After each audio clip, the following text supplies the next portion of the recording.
Brothers and sisters, one of the biggest problems that the humanity is facing today is the absence of happiness. Long-term unhappiness results in depression, which sometimes lead to tragic consequences. Allah subhanahu ta'ala has bestowed countless blessings on us, for if we were to realize that we would not raise our head from sujood, thanking Him for all that He has given us, due only to His infinite mercy. In Surah Rehmaan, the 55th chapter of the Quran, Allah subhanahu ta'ala has repeated 31 times the beautiful verse. Translated in English, it means, "Then which of the favors of your Lord will you deny?" Islam names the sources of happiness as correct belief and correct deeds. Psychologists say if you are grateful, you cannot be fearful. Grateful people are joyful people. Roman philosopher Seneca said we suffer more in imagination than in reality. We are more often frightened than hurt. Happiness is a choice we all have to make. Sadness is rooted in the emptiness of the soul. Estimates suggest that 40% of college students in America do not feel happy. And so is the case everywhere. Through ages, sages have told their disciples that happiness comes from within. It is not an outside thing. So many of us have intuition that if we have more money, we would be happier. But the fact is that if you have enough money to put food on the table and roof over the head, more money is not going to make you happier as you think.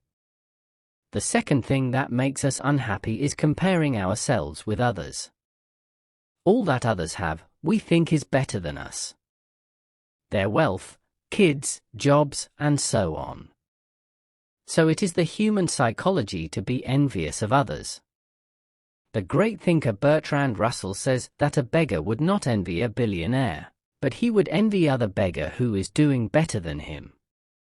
For a discontent man, the grass is always greener on the other side. And the pity is, we would always be comparing ourselves with people whom Allah Almighty may have blessed with more. We would not look down at those who are less fortunate than us. But our religion teaches giving without expecting anything in return. An Islamic scholar Mufti Monarch says that if you want to be happy, you have to develop your link with Allah subhanahu ta'ala. Happiness in the long term and short term can be achieved by only making Allah happy. You need to improve yourself. Another Islamic scholar Yasmin Mogahed argues that money does buy happiness, but only when it is spent on others in sadaqah and other ways. This is just secular philosophy. She reminded us that our deen is a deen of service. One of the most effective ways to increase happiness is the regular practice of gratitude. Please subscribe to the channel and hit the bell icon. A Buddhist monk summed up conquest of happiness in 3 simple rules. Don't hate, don't compare, and don't worry.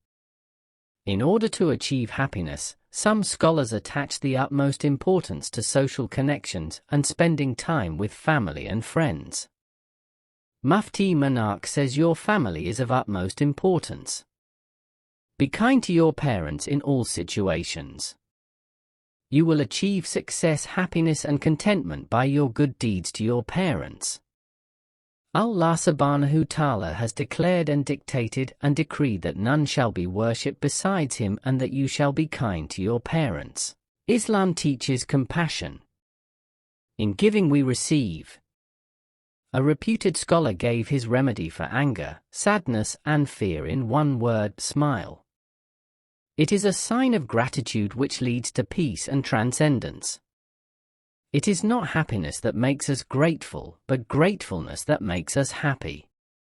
It is undeniable that circumstances such as grief, loss of a friend or family member, and unfaithfulness do give rise to sadness and lack of joy. But if you are connected to the Allah Almighty, He gives the courage and strength to bear such misfortunes with patience and forbearance.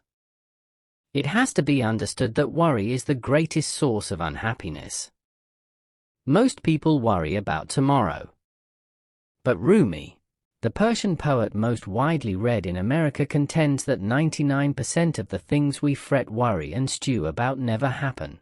A learned man once said, "Happiness comes from changing the things we can change, accepting the things we cannot change, and to know the difference."